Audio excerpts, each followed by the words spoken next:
When Subaru introduced the B9 Tribeca 2 years ago, their very first midsize SUV, I was less than complimentary about the exterior styling. What you call it, I call it ugly. It's got a little pig nose to it. You know, it might even have a little bit of the Darth Vader mask.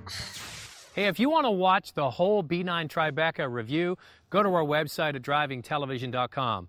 Well, I guess Subaru was listening because here we are just 2 years later. First of all, they've ditched B9. It's just called the Tribeca now. They've gotten rid of the piggy front nose, and I think the designers just sat around and said, let's come up with the most generic front styling that we can. So they've gone from controversial to kind of dull.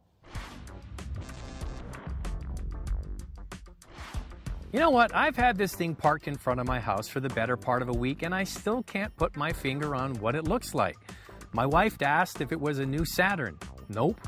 It has kind of a Chrysler Pacifica look, mixed with Saab headlights or even the Honda Odyssey grille. The other thing is the new square-looking front design doesn't really quite mesh with the more elegant rear end. The back end of the Tribeca has been updated as well, but the redo has not been as extensive as the front end of the vehicle.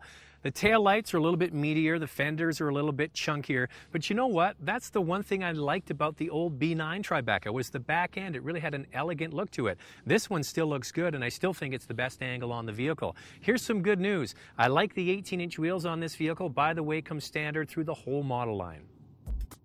The Tribeca can be purchased as a base model, limited, or premium. There's seating for 5, or the Tribeca can be ordered with a third row for 7. More on that in a second. The base model is well equipped, including an MP3 jack, XM satellite ready, heated seats, power windows and doors, steering wheel radio controls, and tilt, but unfortunately, there is no telescopic feature, which I missed. Well, as much as we ripped on the very first Tribeca's exterior styling, we praised the interior styling, and they haven't changed it for this new updated model. It's actually award-winning design. It's very funky. It's shaped like a wave, and everything is close at hand. It has first-rate materials, very easy to use, and you can get navigation. We have it on this vehicle, but you've got to pony up the extra money in order to get the top model.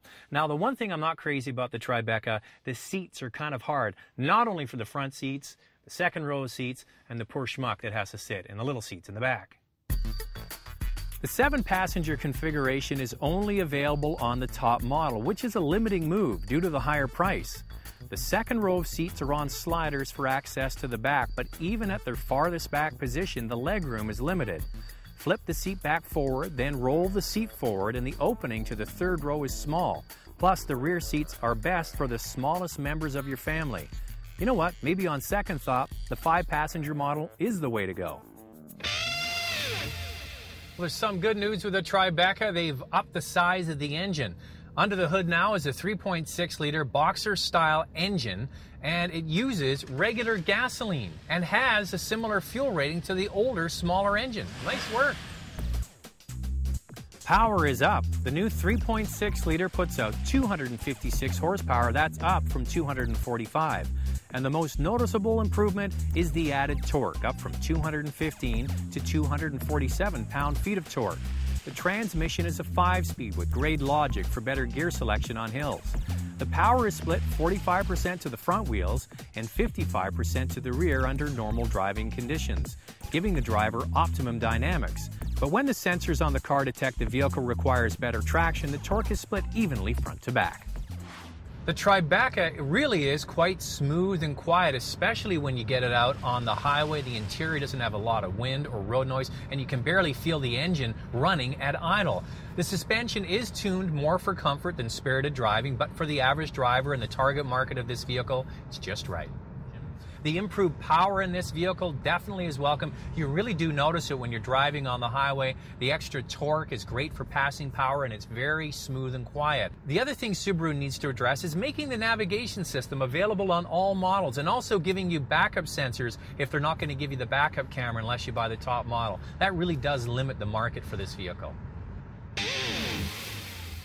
The Tribeca starts at $41,995, but if you want 7 seats, you want the navigation, and you want the backup camera, you have to spend $52,495 to get the top model. And if I was throwing around that kind of cash, I'd probably stop at the Acura dealership first and have a good long look at the Acura MDX.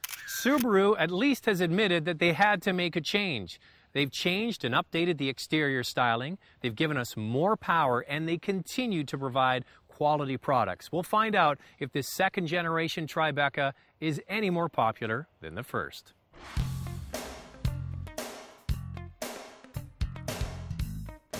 Want to buy a new car but can't decide? Go to driving.ca and do your own research by using the comparison tool.